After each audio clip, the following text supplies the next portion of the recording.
Mobile দ্বারা সবচেয়ে বেশি পাপ হয় চোখের গুনাহ। আমার মোবাইলে আমি হারাম কিছু দেখব না।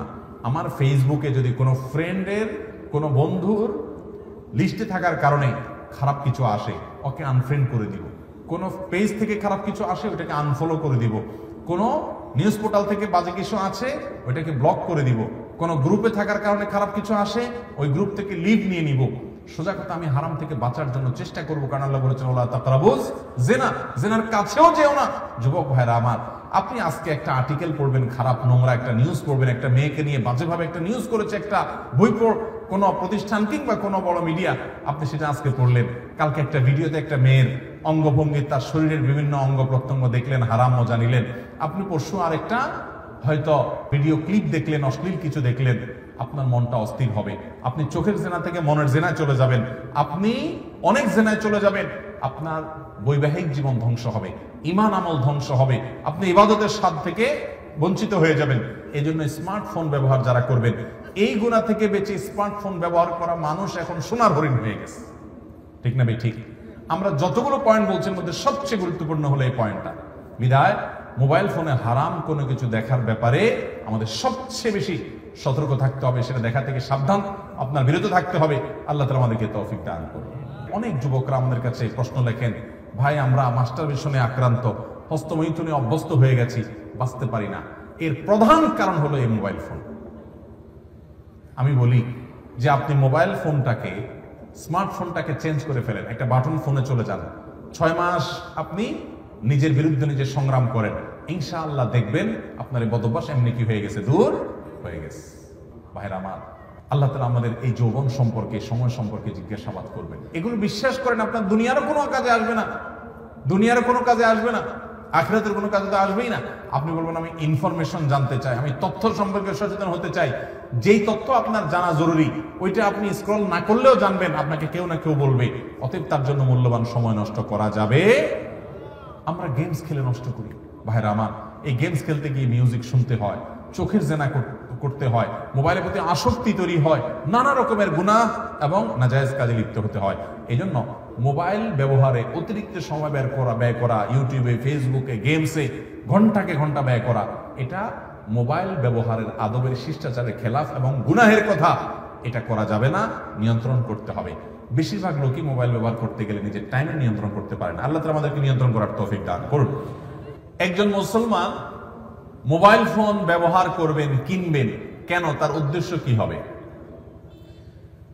যদি তার উদ্দেশ্য হয় এর মাধ্যমে ডাটা সংগ্রহ করা, বিভিন্ন তথ্য আদান প্রদান করা, যোগাযোগের সুবিধা হওয়া, এই জাতীয় উদ্দেশ্যগুলো আছে, বৈধ উদ্দেশ্য আছে, তাহলে এই উদ্দেশ্যে যদি কেউ মোবাইল ফোন কিনে, সেটা বাটন ফোন হোক, স্মার্টফোন হোক, সেটা কেনা জায়েজ। আর যদি কেউ ইবাদতের উদ্দেশ্যে এটা কিনে, কারণ ইন্নামাল আমালু বিন্নিয়াত, আপনি উদ্দেশ্য কি উদ্দেশ্য নিয়ে আপনি কিনেছেন সেটাই দেখার বিষয়। উদ্দেশ্য যদি সওয়াব আহরণ করা হয়, উদ্দেশ্য যদি হয় আল্লাহর পথের মাধ্যমে মানুষকে আহ্বান করা, উদ্দেশ্য যদি হয় এর মাধ্যমে নিজে ইলম অর্জন করা, উদ্দেশ্য যদি এখান থেকে কোরআন তেলাওয়াত করা, ভালো ভালো জিনিসগুলো গ্রহণ করা, হারাম থেকে বেঁচে থেকে এভাবে চলবেন, এই উদ্দেশ্য নিয়ে যদি আপনি করেন, তাহলে আপনার এই মোবাইল ফোন কেনাটা শুধু জায়েজ নয়, বরং ইবাদতে পরিগণিত হবে ইনশাআল্লাহ। আর যদি উদ্দেশ্য হয় বাকাওয়াতি করা, অহংকার করা, যে আমার কাছে এই সেট আছে, আমার কাছে অমুক সেট আছে, এটা অন্য কারোর কাছে নাই, এইরকম অহংকার যদি উদ্দেশ্য থাকে, অহংকার করা যদি উদ্দেশ্য থাকে, যেমন অনেক যুবক ভাইদেরকে দেখবেন এমন ডিভাইস, এমন মোবাইল ফোন কিনছেন উনি, যে এটা হয়তো আশেপাশে কারোর কাছে নাই, মাত্র বের হয়েছে, তো এটা কেনার জন্য সে পাগল পড়া থাকে। অনেক প্রবাসী ভাই আছেন, দেশে আসার সময় এমন সেট কেনার চেষ্টা করেন যে এটা এলাকাতে আর কেউ নাই। উদ্দেশ্য যদি এরকম থাকে যে এটা নিয়ে যখন যাব সবাই বলবে দেখি দেখি, আরে এই সেট তো আগে দেখি নাই, ও তাই নাকি নতুন আসছে, তাহলে নিজের একটা ভাবসাব জাহির হবে, নিজেরকে একটু কিছু কি হনুরে মনে হবে।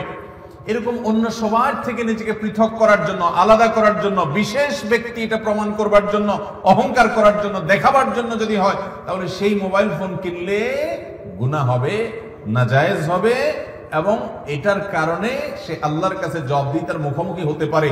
কারণ অহংকার করা, গর্ব করা, অন্যদের কাছ থেকে নিজেকে আলাদা করে বিশেষ প্রমাণ করার চেষ্টা করা, এটা মুসলমানের স্বভাব হতে পারে।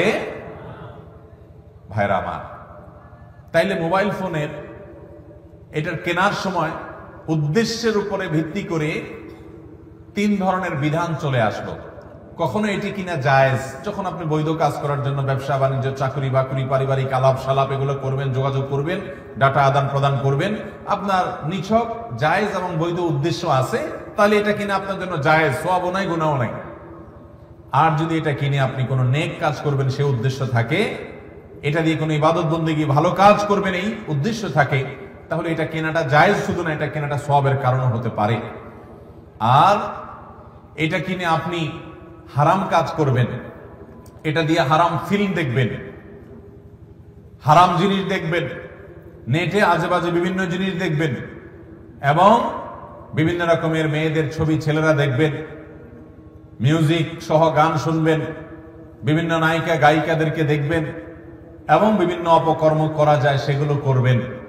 এই রকম উদ্দেশ্য যদি থাকে, অথবা যেটা বললাম উদ্দেশ্য হয়তো সেগুলো নাই, কিন্তু আপনার উদ্দেশ্য হলো আপনি ভাবসাব জাহির করবেন, সবাই থেকে নিজেকে আলাদা করবেন, তাহলে সেক্ষেত্রে এই মোবাইল ফোন কেনাটাই আপনার এই অসৎ উদ্দেশ্যের কারণে আপনার জন্য গুনাহের কারণ হবে।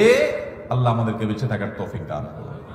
লিবাসুশ শুহরা, নবী করিম সাল্লাল্লাহু আলাইহি ওয়াসাল্লাম এটি পড়তে নিষেধ করেছেন। লিবাসুশ শুহরা কাকে বলা হয়? যে পোশাক মানুষ কেনেই এই উদ্দেশ্যে যে সবার থেকে আমি আলাদা কিছু হয়ে যাব। আমাদের দেশে এক সময় পাখি ড্রেসের কথা খুব বেশি শোনা যেত। ঈদের সময় মেয়েরা বাবা মার কাছে বায়না দেখতো যে আমাকে পাখি ড্রেস কিনে দিতে হবে।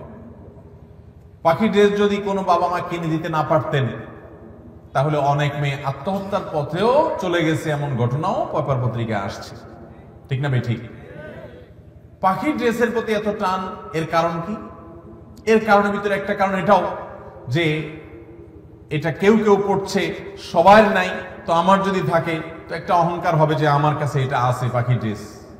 এরকম যে কোনো পোশাক যদি কেউ এই উদ্দেশ্যে কিনে বা পরে যে সবাই থেকে আমি নিজেকে আলাদা করে ফেলবো, এটার মাধ্যমে আমি বিশেষ কিছু হওয়ার চেষ্টা করব, প্রসিদ্ধ হওয়ার চেষ্টা করবো, সবাই আমার দিক তাকিয়ে থাকবে, আল্লাহ মাফ করুক, এই উদ্দেশ্যে যদি সে কোনো পোশাক কিনে, নবী করিম সাল্লাল্লাহু আলাইহি ওয়াসাল্লাম এটাকে লিবাসুশ শুহরা বলেছেন, যে এটা দিয়ে সে নিজেকে আলাদা করলো, প্রসিদ্ধ করার চেষ্টা করছে, বিশেষ করার চেষ্টা করছে, তাহলে এটি কেনা, এটি পরিধান করা গুনাহের কথা। ঠিক একইভাবে মোবাইল ফোনের বিষয়, আল্লাহ তাআলা এই মোবাইল ফোন কেনা এবং ব্যবহার করার ক্ষেত্রে আমাদের উদ্দেশ্যটাকে, নিয়তটাকে খালিস করার তৌফিক দান করুন। আস-সুন্নাহ ফাউন্ডেশন, উম্মার স্বার্থে সুন্নাহর সাথে।